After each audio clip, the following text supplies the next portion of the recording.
கோப்பை வென்று 5 ஆண்டு காலமானாலும் இந்த அணியை வீழ்த்துவதே பெரும் வெற்றி என கருதும் வரை எங்கு இந்த அணி இறுதிப் போட்டிக்கு தகுதி பெற்று விடுமோ என்ற அச்சம்.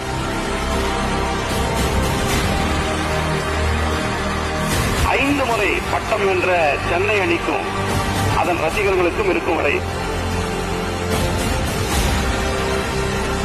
IPL கிரிக்கெட்டை ஆள்வது மும்பை இந்தியன்ஸ் அணியே.